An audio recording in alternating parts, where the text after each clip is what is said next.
Welcome to the 14th episode of the Illegal Use of Hands to the Face Football Podcast. How you doing, Jake? I'm doing great, Hayden. How are you? I'm doing tremendous.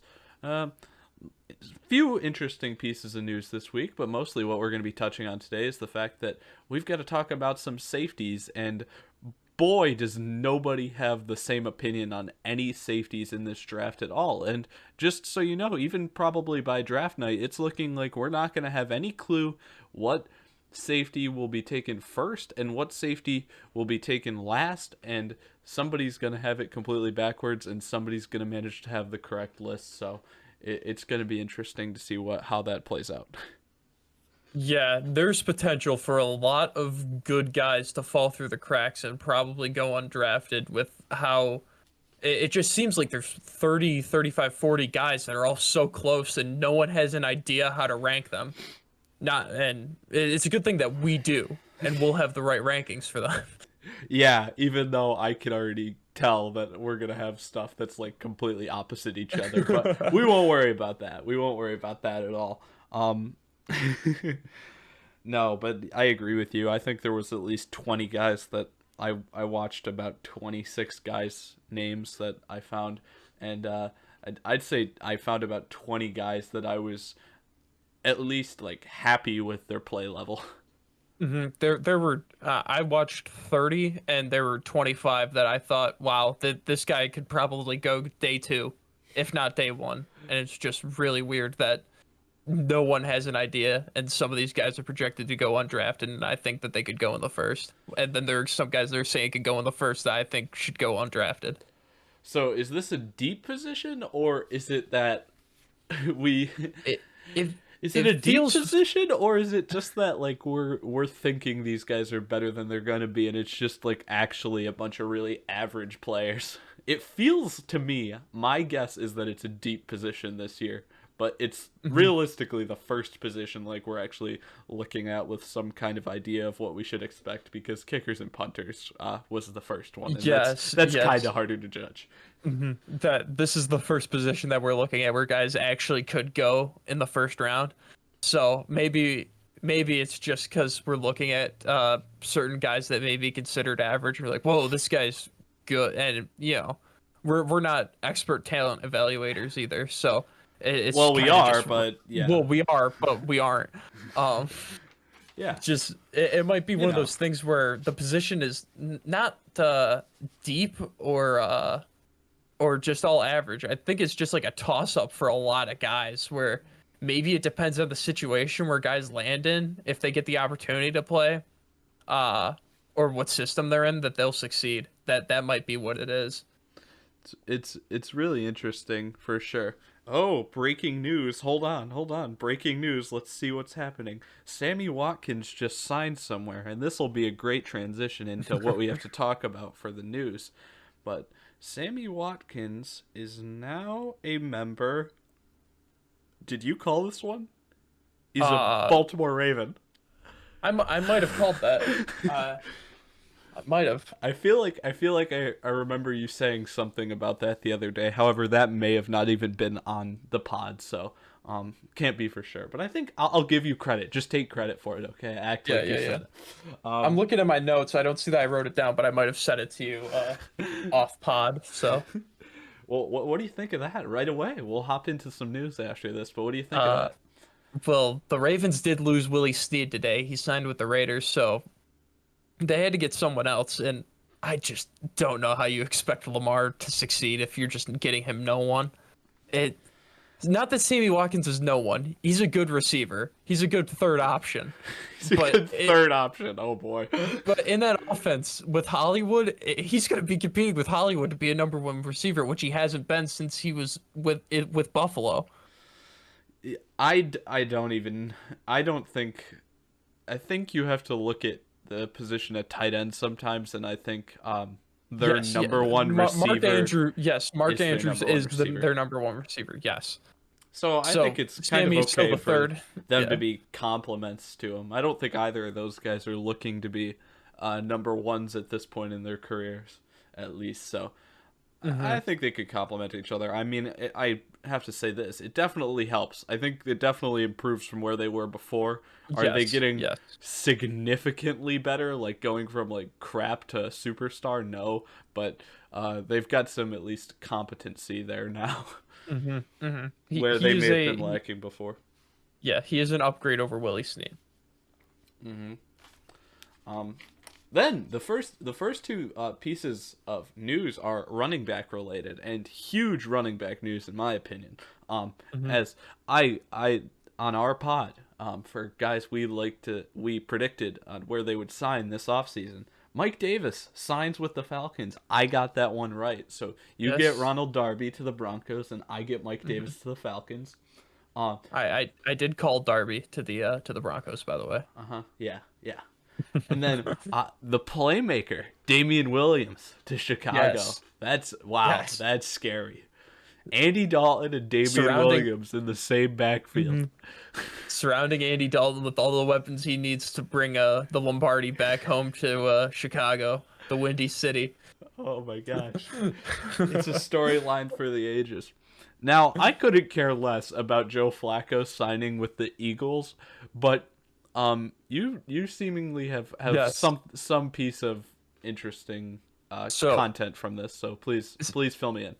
So do you remember when Joe Flacco he got traded from the Ravens to the Broncos? Do you remember what they asked him about Drew Lock? They asked him if he mentored Drew Lock, and he said no. I don't remember that. Well, he said no to mentoring Drew Lock, and they asked him the same question concerning Jalen Hurts, and he said, I'm not going to mentor him, but I'm going to compete with him, and that's how I'll mentor him.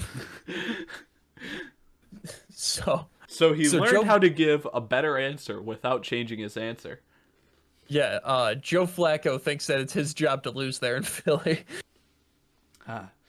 It's his job to lose. You know what's funny? I know what you mean when you say that, but by his job to lose, I kind of think of it like it is his job, comma, and then to lose. Like go on the field and go lose games. Yeah. Malcolm Butler signs with the Cardinals, so they increase a position in their secondary that I would say was kind of getting fairly needy. Yeah, Pat Pete replacement. Also, he goes back to the field where he made that interception in the Super Bowl. Oh, yeah. Well, that wasn't that big of a deal, but whatever. As NFL.com put it, Zach Wilson was, and I quote, electric today at his pro day. So, please fill me in on what that means. The Jets are going to draft him at 2, and I'm going to laugh. That's what's going to happen. Man, I mean, throw power, that's great. There's some skills there, but boy, oh boy, is there a lot of mechanically awful things with him. Even the throw that they're talking about, he rolled out to his left. It's like what you should do is set your feet and throw the ball, but instead he's just like, well, I'm Zach Wilson, I don't do that. If this was a throw that he actually completed in an NFL game, I would lose my mind because it is amazing. But with no pass rush, no coverage, doesn't have pads on or anything, and he does that, I'm thinking, oh my God, this guy thinks that he's all that. And some teams are going to agree with him, and they're going to draft him at 2. Yeah, no. And I'm going to spend the whole time until the Bills pick at pick 30 laughing. Yeah, I'm going to miss the next 27 selections because there's going to be tears running out of my eyes. I'm just staring at the screen with my mind going in a million directions. No, but I mean seriously, I mean that's the throw that is going to keep getting played over and over again when we talk about this pro day. But I just hate the idea that like NFL scouts see that and go, "Oh yes, as you said, there's no pass rush, no coverage, no anything." And rather than like showing that he's a mechanically sound quarterback and like rolls to the left, sets his feet, and fires a great ball down the field, he's just like, it's like he's doing layup lines before a basketball game. It's like, this isn't a big deal. Like, it's like, no, it isn't a big deal. This is supposed to be where you show people why you why you should be getting picked high. And I don't like it either. Throw works in the pro day, but we'll have to see when it's not the pro day and it's not BYU competition that he's playing against. And one of the arguments I heard the other day is like you don't hear the Trey Lance argument being that he played against lesser competition, whereas you hear it for BYU and Zach Wilson. Well, the reason you don't hear that is because Trey Lance, even though he's playing lesser competition, is doing things in a very sound manner, whereas Zach Wilson is just playing some form of football that will not work at the NFL level at all. Trey Lance, even though he's playing lower competition, is still playing with the style you need to play at the NFL level. And I think there's kind of some misjudgment going on there with that. And then last thing is we had like a 3-team trade in the NFL because the 49ers are now picking at number 3. The Dolphins are picking at number 6, and the Eagles are picking at 12 in the first round. There were tons of other picks exchanged in that trade, but I don't really care to go through all the future stuff. Let's just talk focus about on the now. The Niners probably locked themselves into drafting a quarterback, and it's going to most likely be, if Justin Fields is taken at 2, it's going to be Zach Wilson. If Zach Wilson's taken at 2, it's going to be Justin Fields. So, yeah, it's weird. It's really weird because I just think the Niners are like in a win now mode, and to draft a quarterback is just really weird. Well, if they draft my favorite quarterback, Mac Jones, I love the pick, but no, yeah, I agree. The 49ers have to be trading up to try to get a QB.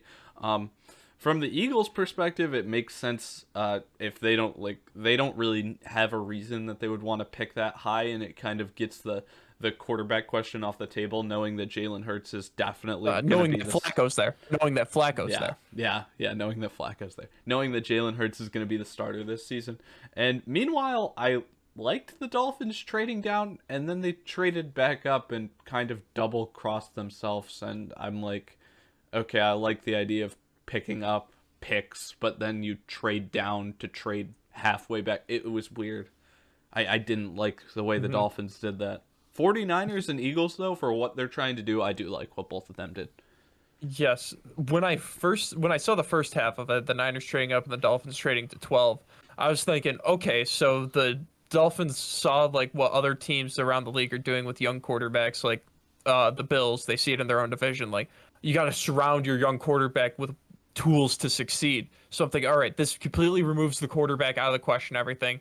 And then they trade back up to 6. It's like there might be one of the top 4 QBs there still. Well, depending if you think Mac Jones is in the top 4, which I know you do, but I'm talking about Lawrence, Lance, Wilson, and Fields. One of them may fall there, and the Dolphins trading back up into 6 still leaves the quarterback question up in the air. I love that we call that falling. I love that we call being the 4th best player at your position and being selected 6th overall is falling just because you're a quarterback. Like, yeah, that's ridiculous.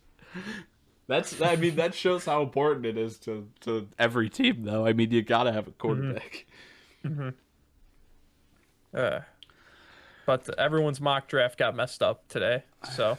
Well, that's why you make 27 of them while the entire offseason's happening. Yeah, and hope that one of them hits, so that way you could just go back and see, look, I was right. I predicted that. It's like, yeah, mock draft 37.0, yeah.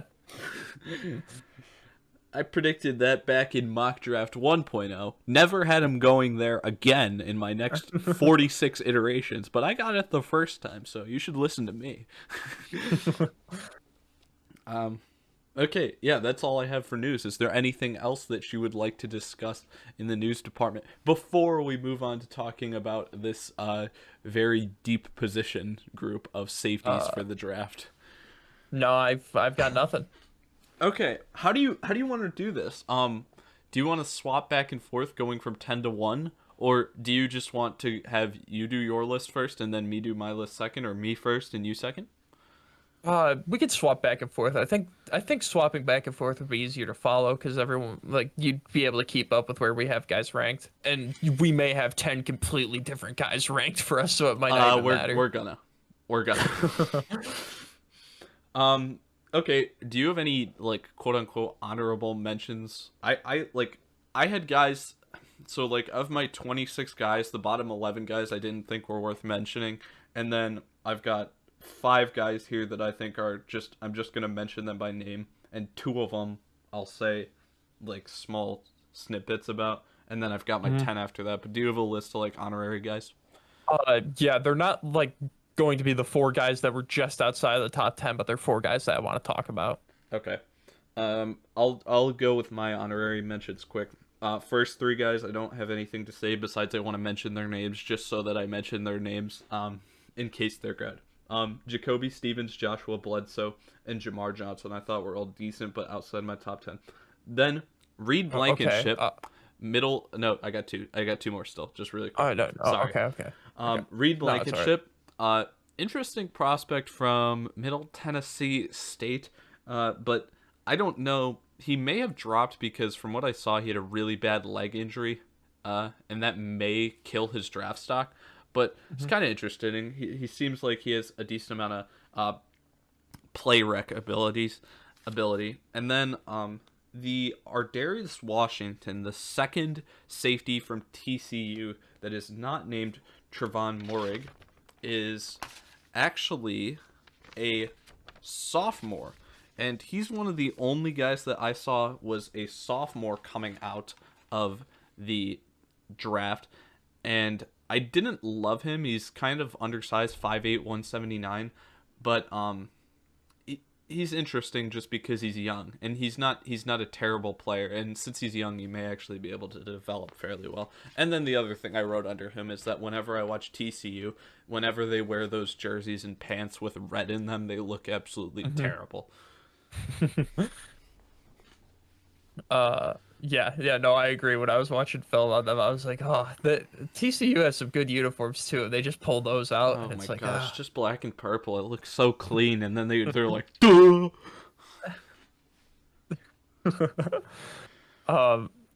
Yeah, let me go over my honorable mentions. Just my honorary mentions. I just want to say his name, like you did for the one guys, to get out of the way. D'Angelo Amos. And then the other guys that I got stuff to say about. Tariq Thompson. He is the embodiment of a see ball, get ball.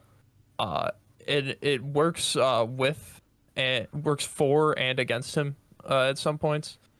There just any pre or post snap motion that happens, he will go and tackle the guy that he thinks has the ball.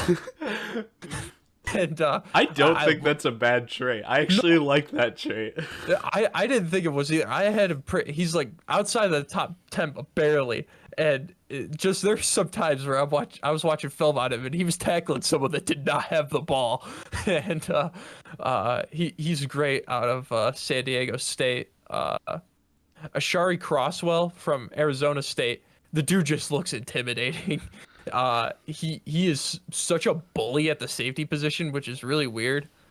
He's got great hands. He looks like a tight end playing safety, and he has so much swag. He just has so much swag.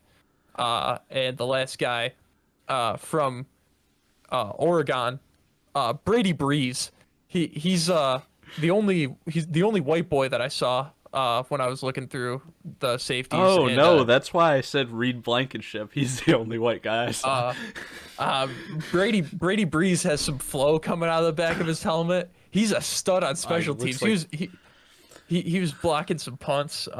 He doesn't like force a lot of fumbles, but he recovered like every single fumble that happened. So what's he like, Clayton Fedgedelum or whatever his name is? Yeah, basically. But he's not like the fastest. And when the ball's in the air, he uses every second that it's in the air to get in perfect position to just slap it down. He doesn't like position himself to pick it. He just volleyball spikes almost every single ball. And whenever he does get a pick, it's usually a pick six, which is so funny because he's not fast at all. He just follows the blockers like all the way. So that's not bad. What about running back? Yeah, those are my honorary Oh, mentions. that's funny.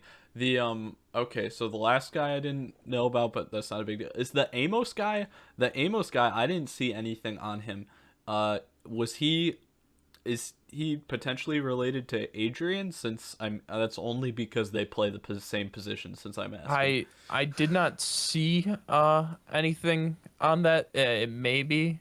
Hold on, let me could look it up be right now. Yeah, potentially. they could be. Well, the other Uh, thing is, I saw the Crosswell guy, and I was just like the one list I was looking at had him going undrafted, and that was the only place I saw him. So I didn't watch him at all because he was listed as oh, undrafted, and yeah,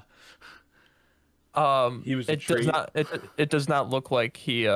He's not It does not related. look like he's related to. Okay. Yeah. Well, what about the Crosswell guy?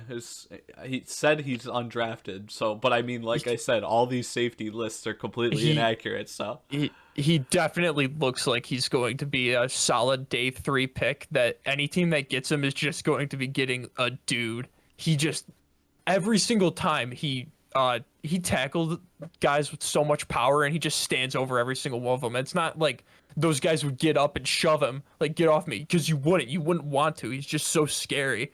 what do you know how tall and heavy he was? I think he was 6'3" ish. Oh, okay. Um, So still not the he biggest, no but that's I mean still that's fairly huge. 6 foot 1.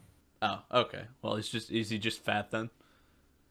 Yeah, he's bulk. Yeah, he's got a So lot he of should bulk be on him. playing linebacker, is what you're telling me. Yeah, but he's quick and he moves around pretty fast at safety. So I wouldn't.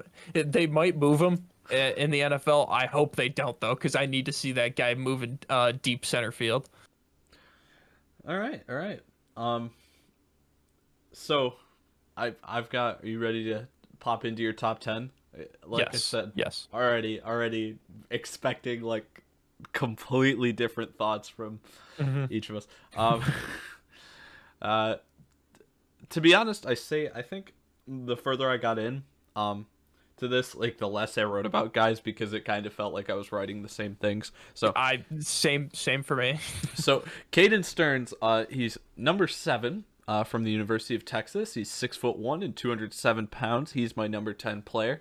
I just wrote that he has good hands. He blocked a field goal off of an edge rush once, which is not a feat that we see a lot of guys do, really.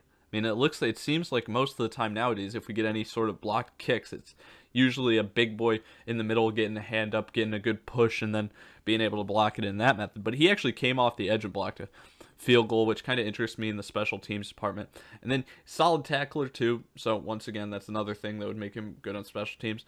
And I didn't write anything in terms of his coverage abilities, but had really solid hands for just when the ball came his way, he was able to get his hands on it. And I think he got a decent number of picks too. Nice. I did not see anything on him, so Ah, cool. Yeah, see? uh, Exactly. uh, uh, yeah. There's the great start. Nobody has any clue what safety is good or not. You For watched number 10, an extra what, 4 guys more than me, and yes. you didn't see one of my guys in my top 10. So yep, there. This is just gonna be great. Okay, we'll stop mentioning it as much, but I mean it's just ridiculous how much nobody has any clue about anything. Um, my number 10 is Christian Uphoff from Illinois State. Uh, did you see anything on him? Yeah, I did. I crossed him off though, which basically means I really downsold him. Like I was not as Okay. interested. He's number 24 from Illinois State, 6'3", 195. So he needs to bulk up a little bit more. Yeah, that's skinny Probably. for that height. Uh-huh. He just what I had written down for him, he looked like he was the best player on the field every single play, but he plays for Illinois State, so he's going up against worse competition. Uh, he had a lot of easy picks too, so that's why I have him at 10. For me, I had him higher at first, but then I went back and compared him to some other guys, but a lot of his picks were easy. Um, he does create his own turnovers, that not just picks thrown straight at him, but for every play that he's there on time and gets a pick, there's like 3 or 4 where he just shows up like 3 or 4 steps late and doesn't get the hit on the guy, and he catches it and can sometimes get an extra 5 yards. So he's a little lower. Goes to a small school. I really liked him. He seemed like the best player on the field every single time. All right. Interesting. Yeah, I just that he was like one of the guys that was another guy that I said was like at the other lists I looked at. He was basically like all the way at the bottom of those, so he was like right near the undrafted level. And from from like the short little bit of stuff I saw from him, I didn't see that much of it, so I wasn't as interested. But a lot of guys also didn't mention this earlier, but a lot of guys also, like, they're kind of confused on what position they're playing. Like, some people have them listed as safeties, and they're playing like and another thing here, their corners, not only are they sometimes like outside corners, but there's this new scheme that I really didn't know was like into college football now, where you have like safeties lining up much wider than they ever would before, and they're playing like off-ball nickel corners against like 4 wide receiver sets like almost every play, because every team is running like even split 4 wide receiver sets, so 2 wide receivers to the right, 2 wide receivers to the left, right?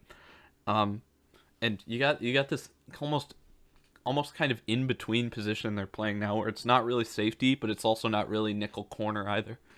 It's interesting.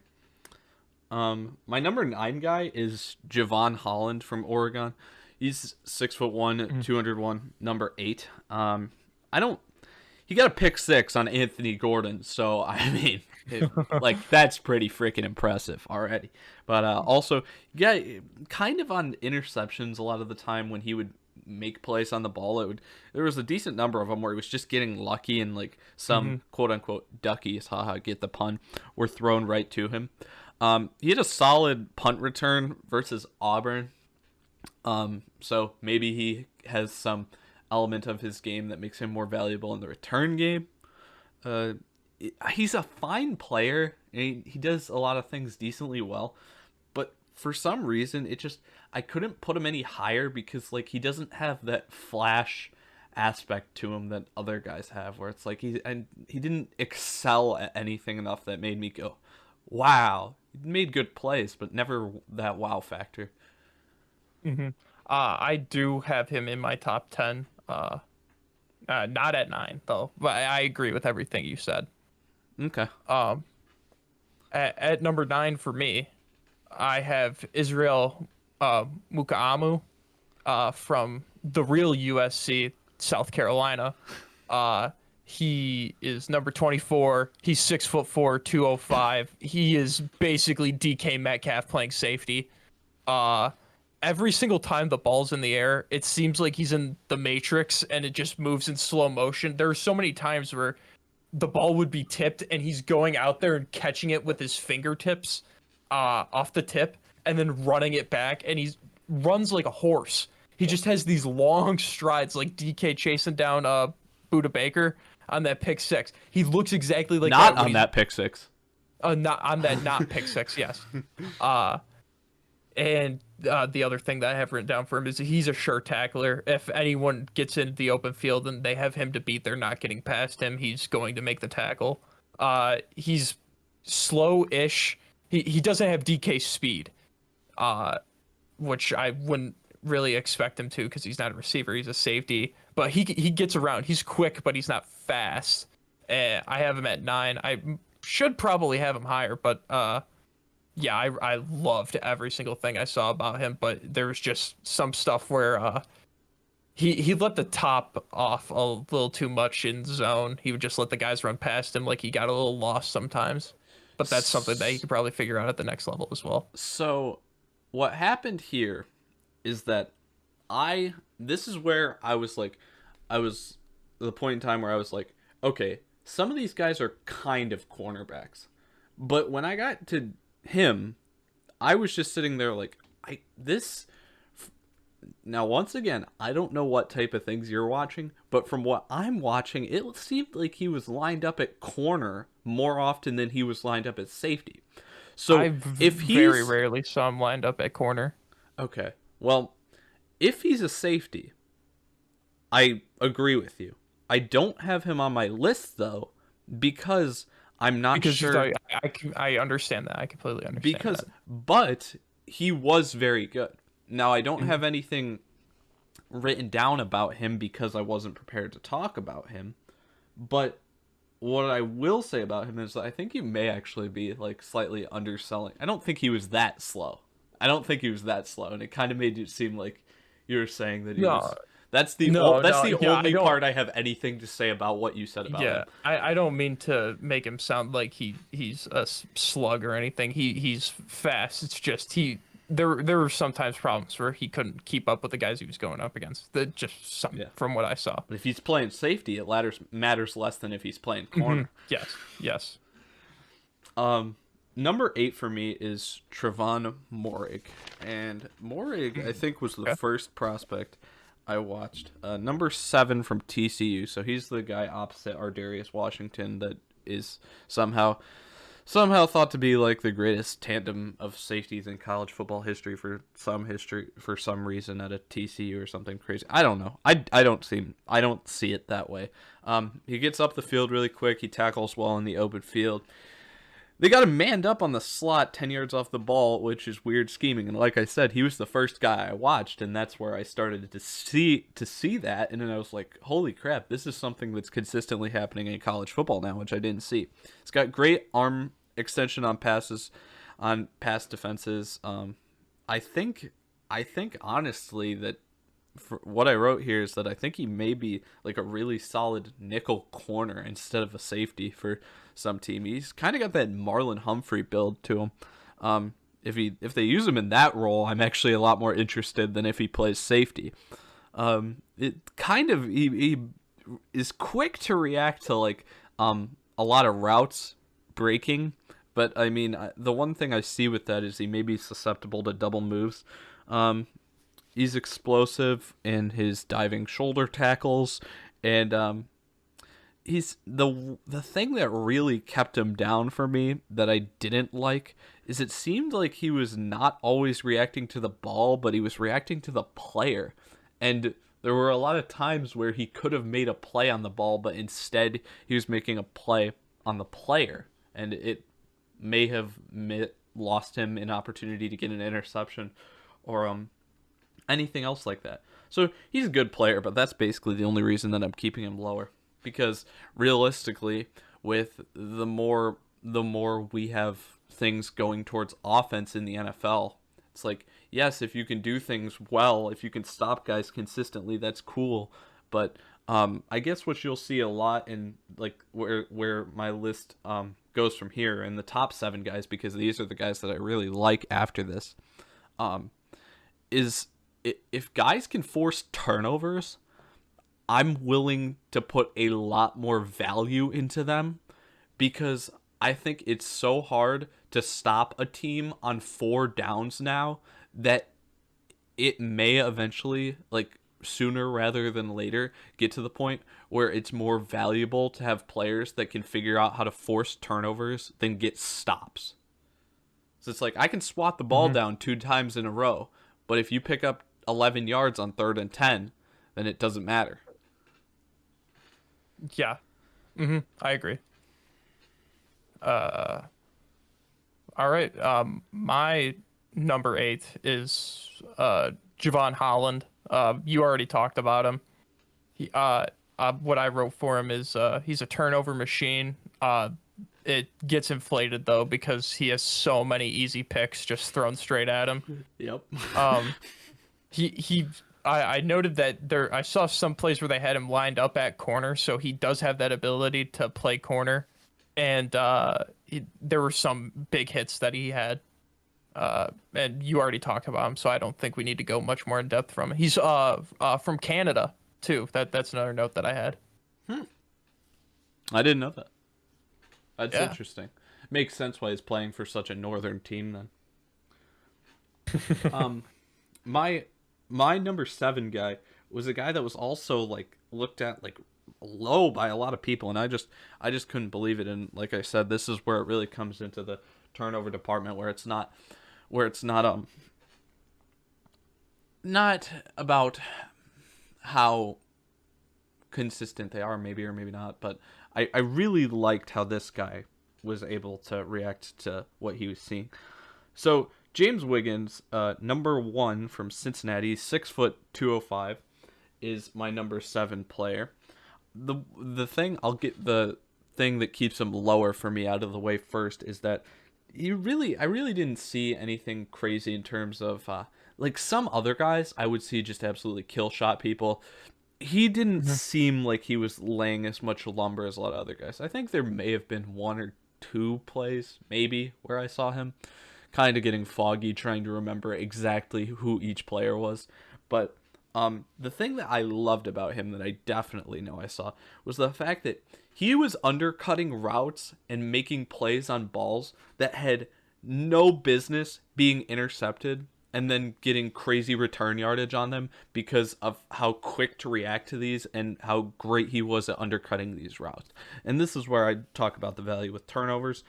His play rec and his ball skills are absolutely amazing, and that's just why I'm going to put him where he is, because unlike anybody else, a lot of other guys had a lot of skills, but there was nobody undercutting routes in the same manner that he was. He was doing that specifically at the highest level of any player I saw.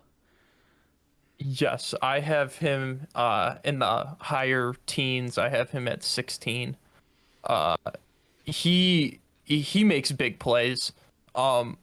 He's very clutch too. From what I saw, he had like 2 or 3 game-winning interceptions. One of them was a pick 6 in overtime to win it. Yeah.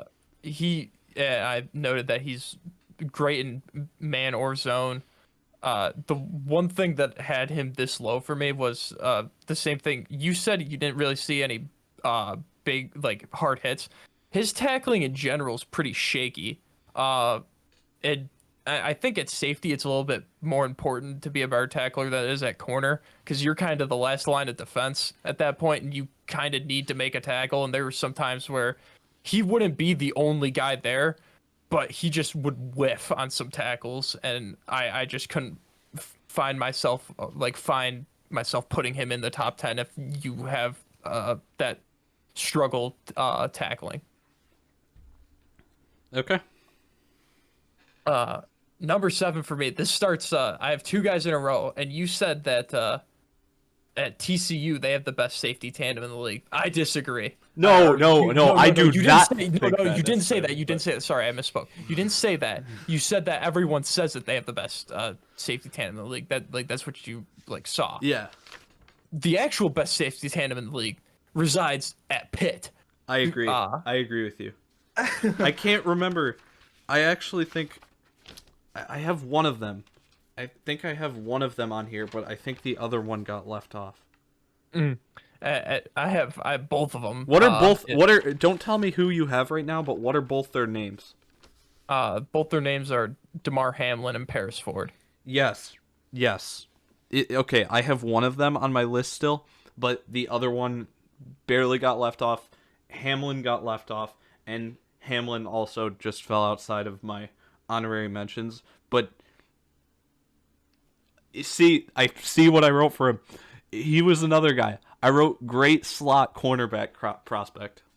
I saw that he started like in 2020. He started the first 10 games at safety, and then they moved him to corner because they had an injury at corner. Because I looked into it too. Because when I was watching his season film or whatever, like a super cup of his film throughout the season, the first bunch of games were him at safety, and then the last couple he was playing corner, and I was like, why is he at corner all of a sudden? And I looked into it. It's because their one slot corner went down with a with an injury, so they moved him down, and then they brought like a freshman to play the other safety position. Well, that makes sense to me. I thought, yeah, no, I completely agree with you on the Pitt thing. They were the best tandem, Yes. especially if you consider them both safeties.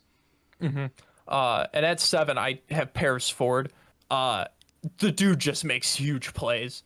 With the huge plays though, he gambles a lot to make them. He gambles a lot to make them, and sometimes they don't pay off. But when they do, they are huge. Um, my one thing that I wrote for both of them, because we saw this last draft when the Bills picked up Dane Jackson. We watched him. What do they feed the defensive backs at Pitt? Because these guys go out there trying to take heads off of guys with their hits. Yes. Yes. He just kills guys. The reason I have Ford below Hamlin on my list, and he's this low, is not even because of his play. His play's fantastic. It just, if I was looking at this as a draft, like a scout or GM or anything, I saw that he has a lot of character issues and off the field problems that might make him fall pretty far. But whoever, if he can straighten out and get it together, he's going to be magnificent. The dude is so good. So you're saying Ford has these character issues? Yes, Ford has the character issues. Okay. Okay.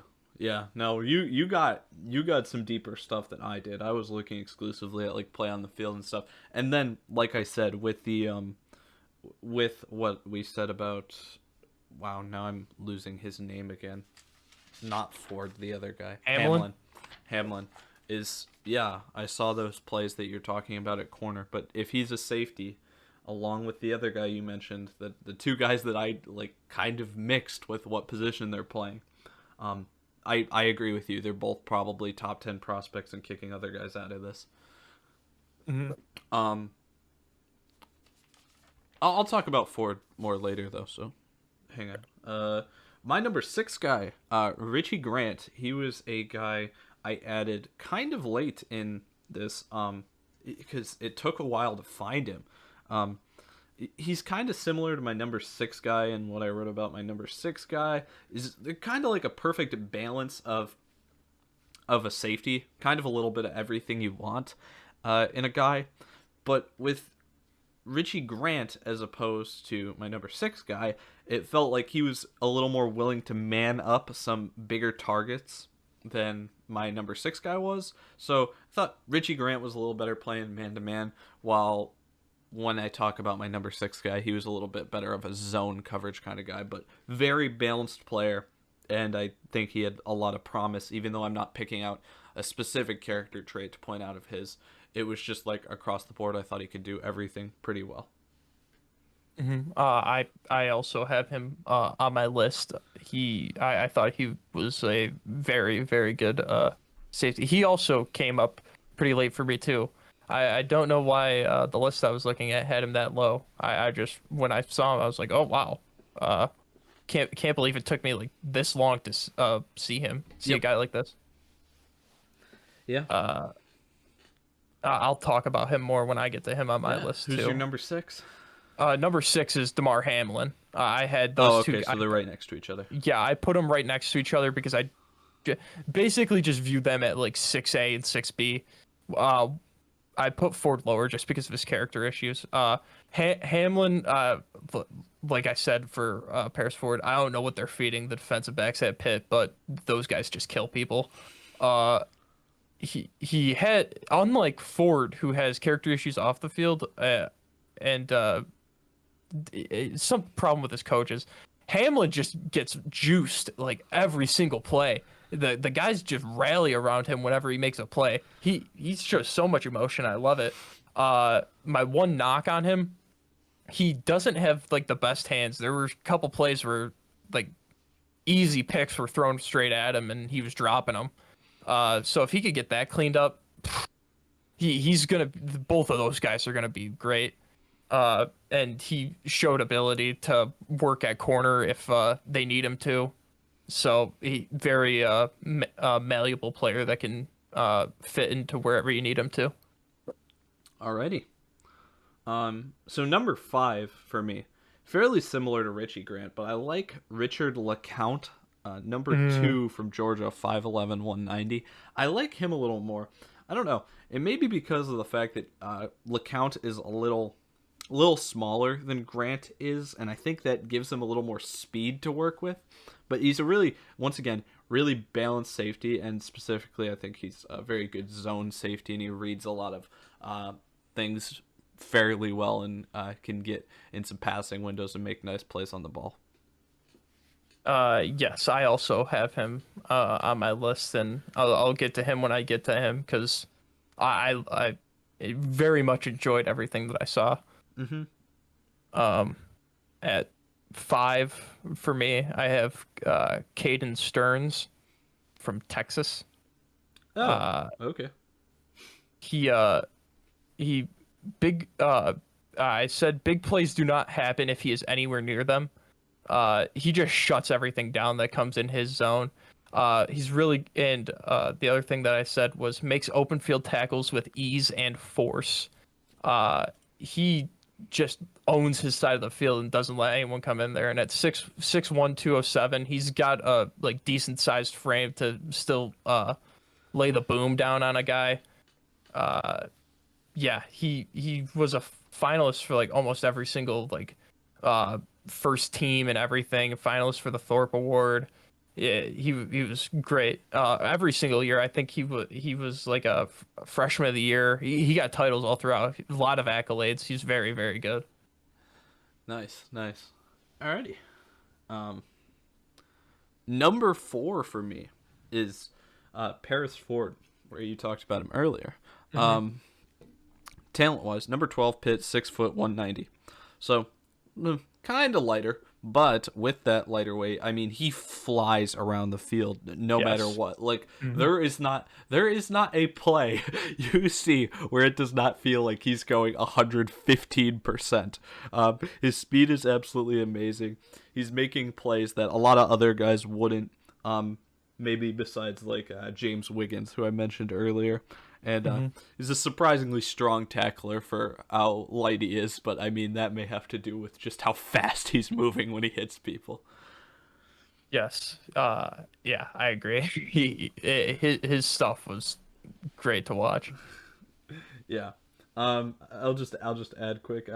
Realistically, these guys all in the top 7, I think, are all. Man, I really don't see a lot of difference in them. Like, even like between 7 and number 3, and I haven't even mentioned number 3 or even number 2. There's only one guy at number 1 that like I feel like is slightly ahead of the pack, Hmm. whereas like The 2 the 2 guy to that I 7. have at number yes, the Yeah. guy that I have at number 1 as well. I think he stands like at like 3 steps ahead of the rest of the pack in my top 10. Mm-hmm. Uh, Okay, who's your number 4? Number 4, guy you already talked about, Richie Grant. One word, speed. I saw one play where he was on the offense's right hash and he made it all the way over to the left sideline to make a pick. It was insane. Um, he just runs around like it's nothing. There are guys that get the ball thrown right to them and get credit for interceptions. He creates almost every single turnover that he gets. Nothing is just like given to him. Yeah. He could do it all. He is great in the run game too. He's fantastic. He reads an offense like a NFL vet. He has his eyes on the quarterback the entire time. He doesn't really react to what the receiver's doing. Uh, but when guys are getting the ball thrown to him, I saw that he tries to just go for a hard hit to break it up instead of trying to like swat it down or anything.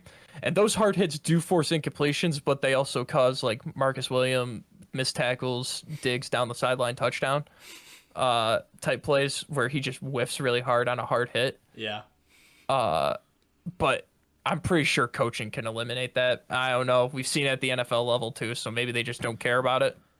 Uh, that was my one knock on him, and that's kind of why I have him at 4 because I didn't see the other guys do. I think that's kind of a boneheaded thing to do, though. Just put your head down and try to not even look at the guy. So I have him at 4 for that. Alrighty. Um, I have a guy at number 3 that I kind of came into late in the process, and he, I don't know.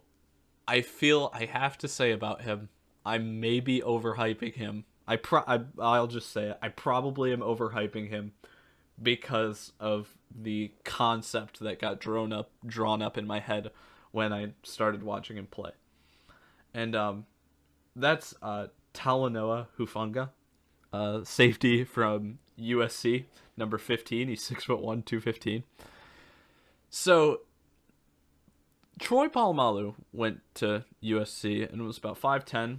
I don't know about the weight though. He's probably maybe 190. If he's bigger than I thought he was 200 pounds. But meanwhile, Hufanga is like basically a bigger, slightly slower Polamalu, and it feels like that to me. And just because of that concept, like I said, it may be like, I'm hoping he's something that he's really not. But he's got the hair hanging out of the back of his helmet. Mm-hmm. He's got a fairly like foreign sounding name, not a normal name that you see every day of the week. And he's just making plays. He's got great play recognition, and he's really got, like LeCount and Grant, he's got a lot of skills basically in everything that he can do. And he's got the size that you want to see to basically cover anyone. The biggest knock on him is probably going to be that he's not the fastest, but I mean, some of the things that he was reading and finding, like understanding were coming before they even happened, were really impressive. And I don't know. I'm just nervous that I'm overvaluing him because of the fact that I'm comparing him so closely to Polamalu. Yeah, I also have him on my list, and I'll get to him. Okay. Yeah. Okay. Cool. Okay, I was scared that he was just gonna be left off of your list entirely. No. Number 3 for me is Ardarius Washington. Oh boy. Yeah, I know that his height is a big deal. He's very small at 5'8", and it's weird because if you look at the other guys that are on my list, it feels like I valued height a lot because there are guys like all the way up to this point where it's like, oh yeah, he's 6'4", 6'3", and then at number 3 on my list, he's 5'8". But I don't even have Morick on my list. I think Morick's so overrated. Washington's the better safety. He makes plays, and I saw that he makes up for a lot of the mistakes that Morick makes. He rarely gets beat. I watched for Washington and Morick. I watched highlights, and then I saw a video that was like every defensive snap for TCU against West Virginia, and I watched that. And Morick was just getting smoked on everything that was coming near him. In his zone, if it was man, he was getting burnt. And Washington was just making up for him. He was making tackles all over the place. Didn't get beat. And then I saw this stat. Do you know how many catches he allowed his whole college career? I know that he was only a sophomore. So yeah, in 2 years. In 2 years, how many catches do you think he allowed? How many games did TCU play this year? They played... Do you have any idea? 10. They played 10. So what is it, like 22 games total? 25. 25 total games? Yes. If it's an impressive number, I would guess that he allowed a catch every other game, so 12? 16. Okay, well that's still insane. Is he a guy that's playing more man or zone coverage? I found that he was playing more man, but when he gets put into zone, he's still there's very little drop off. So what do you think about him playing nickel then? I wouldn't be against it, but the thing that every team's going to I would if he was taller, I would definitely have him at 1, but that height is just so scary. Uh, So what do you want him in? Like a scheme that's running like a cover two scheme where they got two deep safeties, or like a cover one where he's the free safety? Because I don't think you're not gonna uh, say that you want him to be a box strong safety, right? Where do you no, see him? definitely not that. Probably a cover one where he's just back there Alone? playing, yeah, back there alone.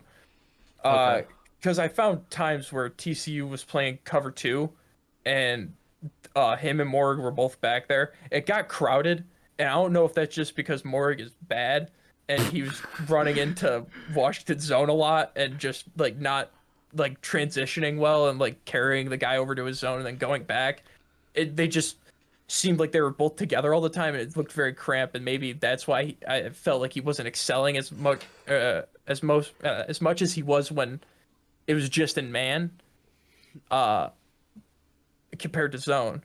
But I think if he gets into a less crowded defensive backfield, he could probably excel as just the single high safety. All right. Oh, I'm scared to talk about my number two or my number one guy because I'm I'm leaning. I know you have Hufanga up here because you said that he's still on your list, Hmm. but I'm scared that you're not going to have either of my one or two guys on your list at all. And I definitely know, and based off the fact that you have Hufanga, I know that you definitely don't have at least one of them. But I'll tell you my number two guy right now. But this is, once again, this is just showing how ridiculous this complicated this safety group is. My number two guy is Andre Cisco from Syracuse. He wore the number 7 and the number 19 at Syracuse. He's 6 foot tall and he's about 203 pounds. He's basically coming in at like that perfect in between size where he's not too small and not too big, and his speed along with his weight is like perfectly balanced. I feel like, which a lot of other guys, maybe Javon Holland kind of had it, but like a lot of other guys are leaning one way or the other a little too much. James Wiggins too. Those were the only other two guys where I feel like they got the height weight combo basically perfect for what their height is and what their weight should be. He always finds the ball in his hands. He had an amazing hit on a crossing route. And even though like he's just like kind of an average sized player for the NFL, he packs a huge punch when he hits a guy.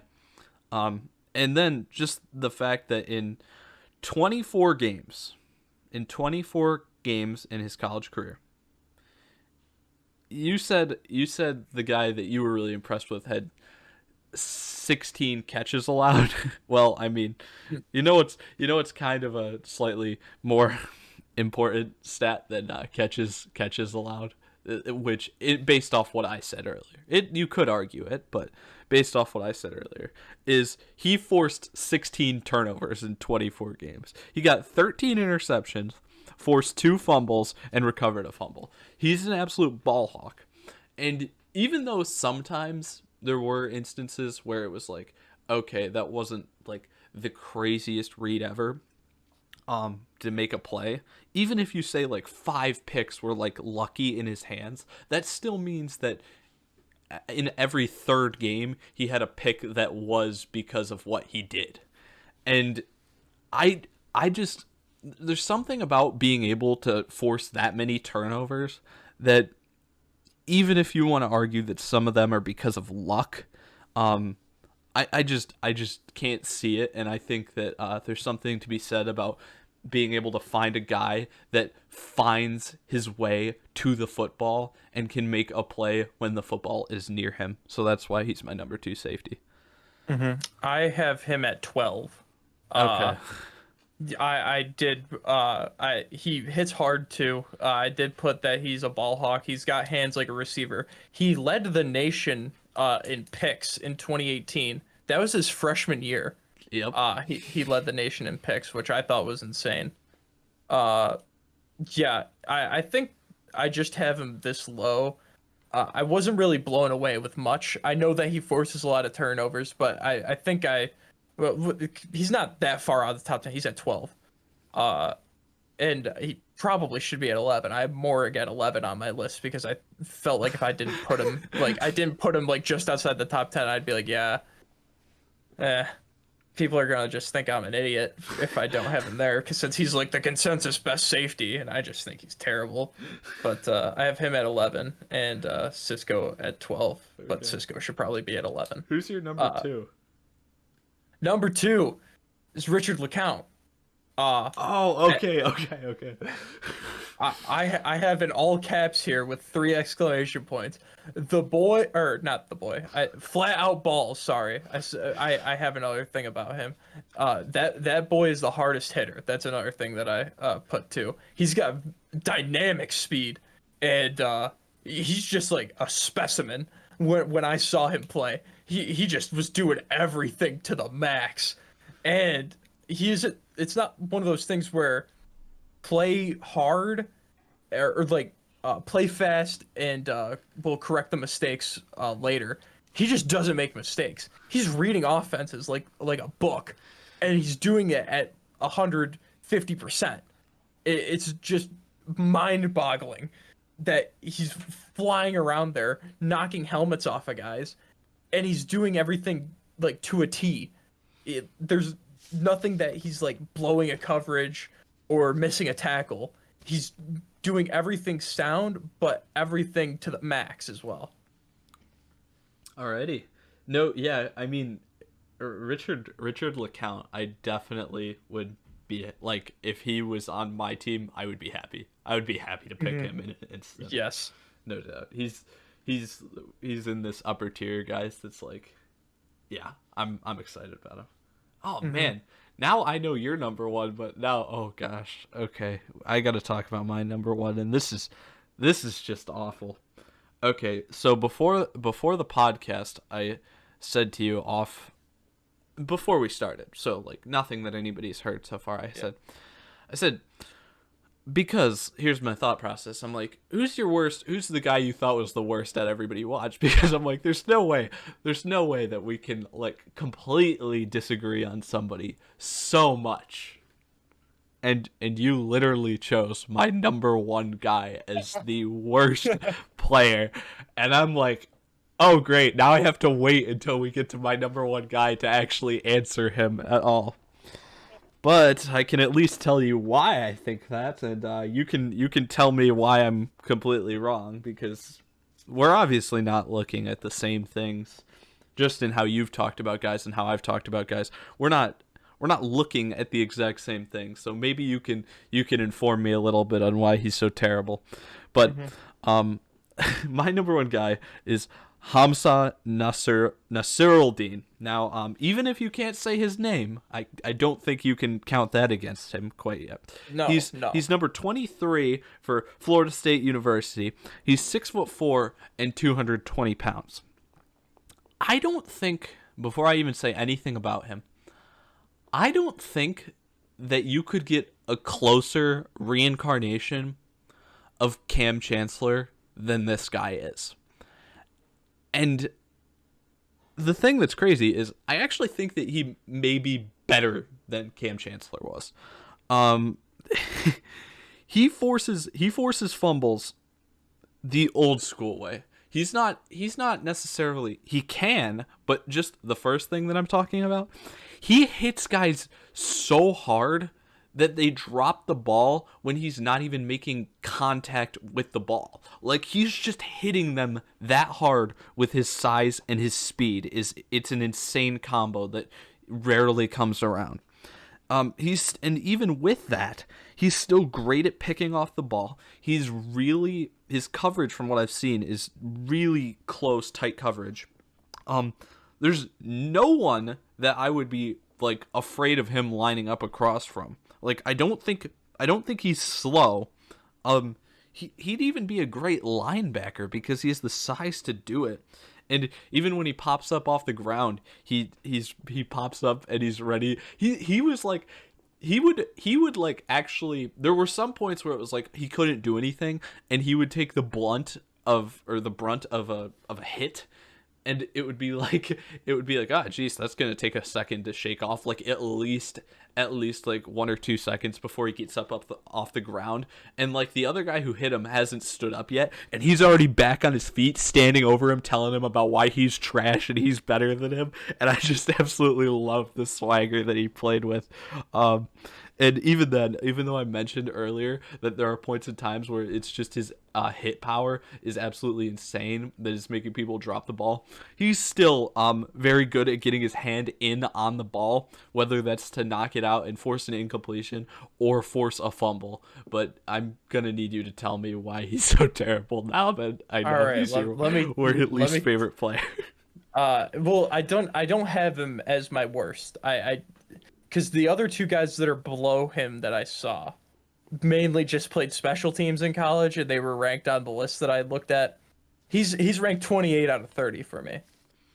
This is what I wrote: has a nose for the ball, sure tackler, not very dynamic, and when I also looked at his like college career in general, he's only started 17 games, 5 his sophomore year, 10 out of 12 his junior, and then he only played in 2 games after coming off an injury senior year. So that's another thing that I'm not very high on. He's coming off of an injury. And off of that injury, he didn't play very well. He got a pick in like the last game of the year, but it was more of like thrown right at him. I did see his punches that he had, and he punches guys like he's trying to like beat the hell out of them. I just wasn't very impressed with him, because there were some other guys that I saw too that were peanut punching the ball like maniacs. And when it might have been just the time that I saw him, because I saw him a little bit later too. It might have just been that I wasn't very impressed with forcing fumbles at that point. He did do it at a high volume, and I will give him that. I think at the point that I saw him, I was like, yeah, everyone that I've seen though was doing this. But he does do it at a rate. So I just couldn't. I just thought he was very bad, because he is dynamic, and I saw very few times where he was keeping up with guys. And when he does force those fumbles, it's because guys are like catching the ball and getting past him, and then he catches up to them and then makes that tackle and forces the fumble. So what did he injure? I think it was something with his leg. Do you know, like, was it significant? Was it like so bad that It it'll like it kill took him. his draft stock? It took him. Uh, Season-ending leg injury last season. I'm looking at this. Missed the teams for 7 games.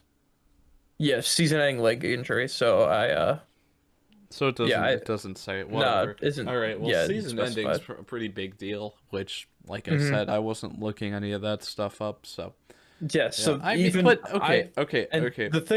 The thing is, for me, I didn't think he was very explosive to begin with, and plus that leg injury, I don't think he's going to become more explosive. Okay. So My next question is basically, what do you mean by dynamic? He's not dynamic. What does that mean?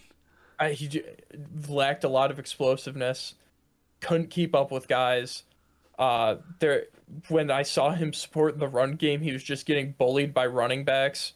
I wasn't very impressed with a lot of what I saw. What? Dude, he was the only guy, like I started off with. He was the only guy. Yes, we're both giving him the peanut punch badge of approval, but he was the only guy I saw at the safety position who was forcing multiple fumbles purely by how hard he hit people. And he was still able to get a decent number of interceptions.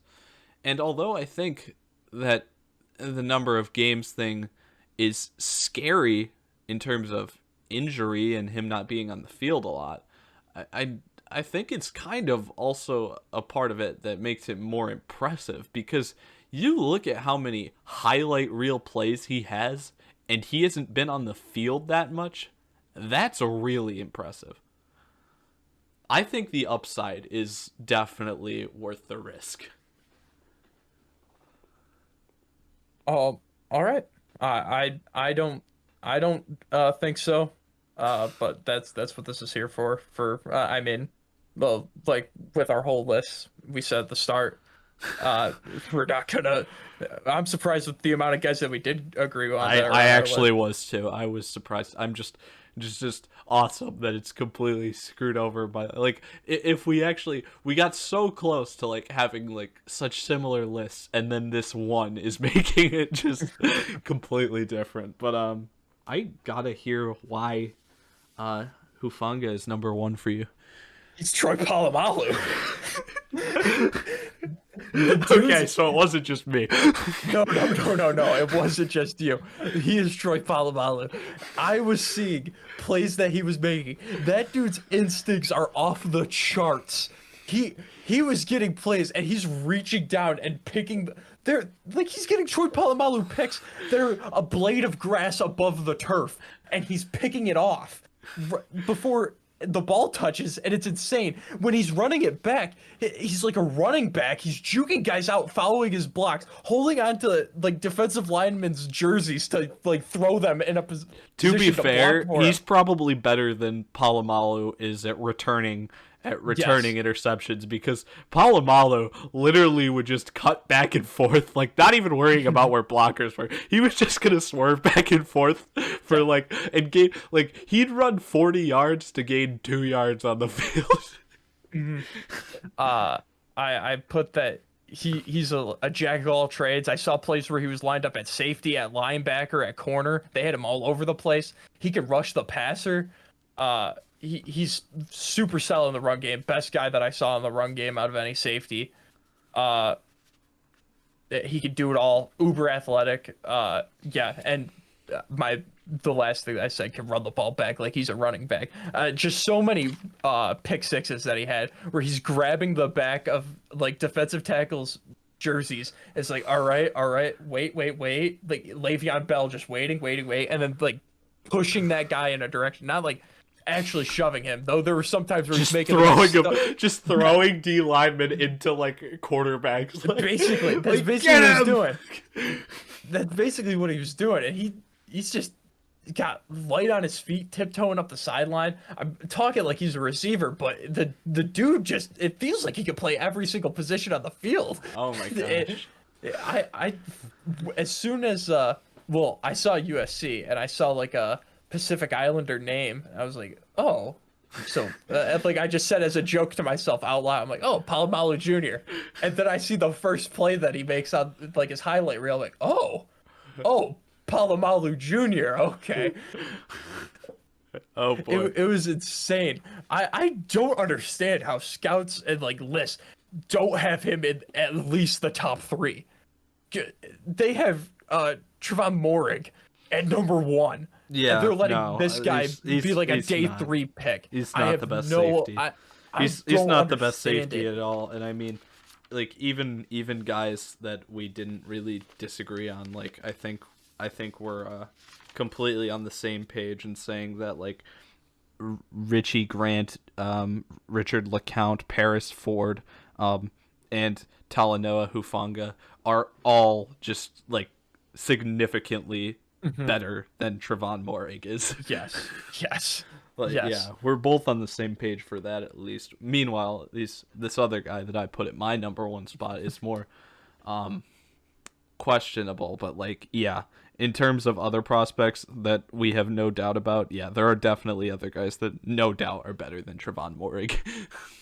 I can't wait for uh Hamza Nasser to become a Pro Bowler, All Pro in his first season. You can just rub that in my face. Uh, Well, I mean, I'm waiting for it. who was your highest ranked guy that I didn't talk about at all? Highest ranked guy that you didn't talk about. Go through your top 10. Just go from Uh, one down and I'll say. one Hafunga, So two good. LeCount, three Ardarius Washington, four Richie Grant, five Caden Stearns, 6, Demar Hamlin. 7, Paris Ford. 8, Javon Holland. Okay, it's Not, probably going to be Ardarius Washington, but I mean, he was on my but honorable you mentions. you did talk about him. So, all right. I mean, yeah, the opposite way, there's not a lot, but yeah, me to you, like my one to your worst. Yeah, that's slightly different. Yeah, I know he was. He. There's no doubt he's a polarizing figure, but Yes. I mean, if you want to play it safe, like I said, there's a bunch of guys that we agree on that definitely are plenty talented. So, I'd say those guys are all safe. Yeah. Yeah. It's good to get in the flow of things. Actually learn about some of the guys in the draft. Realize that Mel Kiper and the rest of them are a bunch of clowns for having Morick that high. Oh, well, you still have to put stock into it, because that probably means that he'll go in the first round. If Mel Kiper puts him that high, he'll go in the first round. As soon as I stop laughing because of the Zach Wilson trade, the Ravens will pick up Morick, and then I'll keep laughing again. Oh my gosh. He goes number 1 overall. Jags trade out. Who's gonna trade in? Who's gonna trade in for the number 1 pick? Yeah, no, I don't know. The Lions. Lions trade into the number 1 pick, draft Trevon Morick. Oh boy, that would be funny. Oh my goodness gracious. Well, I'm pretty sure that's all we've got for today. I mean, is there anything else? I mean, is there any guys that we didn't say anything about that have any weird, quirky stories you want to mention? Let me scroll through my there's a guy that plays for Virginia Tech, and his name's like Divine Diablo. Oh yeah, no, he was another guy. Like, all the lists I were looking at ranked him high, and I was like, I'm okay. Like, I'm not interested in him. Did you see that? Or not always, but I saw a lot of lists where he was ranked like fairly highly, and I was like, no, I'm good. I'm gonna stay away. The one that I mainly looked at had him ranked around the area that I did at like mid-20s. I had him at 24. Okay, yeah. So, well, that's not where I was seeing him. I was seeing lists of top 10 safeties in the draft, and he was ranked in it. Yeah, no. I even think I gave him a couple extra points to 24 just because I really like the name. And that's fair. Yeah, scrolling through the rest of them. Yeah, no, I got nothing. That's it. Did you watch Reed Blankenship at all? No, I did not. Okay. Well, maybe you can check him out later. Middle Tennessee State. Great. Great. Not really. Not really, but just... Is there any obscure guy I can send your way to look at? I don't know. I did look at some small schools. I don't know. Probably not. D'Angelo Amos is pretty good out of James Madison. I think he transferred to Virginia just to play his last season though. So, well,